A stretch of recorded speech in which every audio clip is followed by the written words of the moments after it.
Unsur-unsur bahasa. Media pembelajaran unsur bahasa. Dalam kajian linguistik, dengan menggunakan pendekatan struktural, bahasa dipandang sebagai sesuatu yang terdiri dari komponen-komponen atau unsur-unsur yang dapat dipisahkan dan dibedakan satu komponen dari komponen yang lain. Komponen-komponen tersebut meliputi bunyi bahasa, kosakata, dan tata bahasa. Dalam pendekatan struktural tersebut, pembelajaran bahasa berarti mengajarkan penguasaan terhadap komponen-komponennya. Adapun pembelajaran komponen bahasa dapat diajarkan menggunakan media pembelajaran bahasa. Yang pertama, media pembelajaran aswat. Dalam pembelajaran bahasa asing, penguasaan bunyi bahasa merupakan salah satu tujuan penting dan juga tergantung tujuan pembelajarannya. Tujuan pembelajaran bunyi bahasa secara umum meliputi yaitu penguasaan seluruh sistem bunyi, baik dalam bentuk mengenal dan memahami bunyi bahasa maupun dalam bentuk melafalkan dan menggunakan bunyi bahasa. Media pembelajaran bunyi bahasa bisa digunakan diantaranya rekaman bunyi-bunyi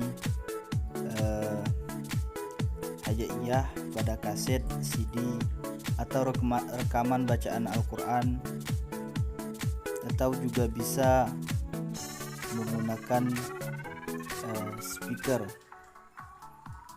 untuk percakapan dua orang atau lebih, atau media-media lainnya yang memungkinkan untuk digunakan untuk pembelajaran aswat. Selanjutnya, media pembelajaran mufradat atau kosakata. Dalam menyampaikan pesan melalui bahasa, kosakata merupakan hal penting untuk mengungkapkan makna yang dikehendaki. Di antara cara mengajarkan mufradat dengan cara menunjukkan langsung pada benda dengan cara menghadirkan miniatur dari benda atau kosakata dengan cara memberikan gambar, diperagakan dan lain sebagainya. Untuk media pembelajaran mufradat atau kosakata bisa digunakan dengan cara menunjukkan benda secara langsung. Misalnya hadza kitab, itu dengan menunjukkan kalau bahwa benda tersebut adalah buku secara langsung. Bisa dengan cara menunjukkan secara langsung, dan bisa dengan cara menghadirkan miniatur dari benda tersebut. Untuk misalnya kosakata bait. Untuk bait rumah bisa dihadirkan miniatur rumah tersebut, atau dengan cara memberikan gambar, misalnya dihadirkan gambar dari rumah atau lain sebagainya, atau dengan cara memperagakan, misalnya untuk kata memukul, bisa diperagakan untuk menyampaikan kosakata itu dengan memperagakan cara itu memukul. Selanjutnya, media pembelajaran qawaid atau tata bahasa. Sebagai komponen tata bahasa merupakan bagian yang berkaitan dengan penataan kata dalam rangkaian kata. Media yang pembelajaran tata bahasa yaitu kotak tata bahasa, papan saku, dan papan tali. Nah, ini biasanya digunakan dengan yang pertama itu kotak tata bahasa. Jadi dibuat satu kotak, ya, dibuat satu kotak seperti kubus. Dan dari masing-masing kubus tersebut terdapat kosakata, baik berbentuk itu kata kerja, kata benda, huruf atau yang lainnya. Itu ditulis di sisi-sisi kotak tersebut. Selanjutnya papan saku. Nah, biasanya papan saku ini terbuat dari kayu seperti papan biasa. Hanya saja papan saku ditambah dengan tempat seperti saku. Jadi di papan tersebut dibuat seperti saku, di mana fungsinya untuk meletakkan kartu yang telah disiapkan oleh guru.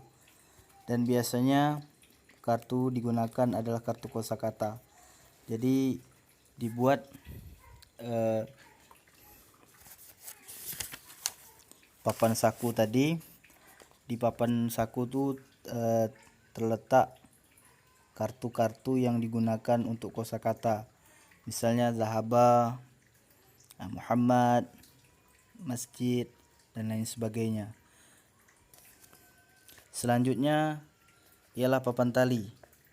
Ini papan tali merupakan papan yang terbuat dari kayu seperti papan biasa. Hanya saja papan tali ditambah dengan tali yang memanjang dari kanan ke kiri sebagai gantinya saku, di mana fungsinya untuk menggantungkan kartu yang telah disiapkan oleh guru. Dan biasanya kartu yang digunakan adalah kartu kata-kata.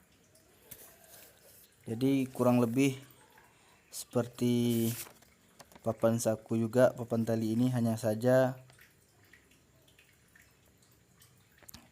perbedaan antaranya ialah papan saku kartunya dimasukkan sedangkan papan tali kartunya digantung. Jadi kurang lebih media papan saku dan papan tali ini hanya saja bedanya kalau di papan saku itu dibuat saku-sakunya di papan, namun kalau untuk papan tali hanya digantungkan di tali. Mungkin sekian yang bisa saya jelaskan mengenai unsur-unsur bahasa.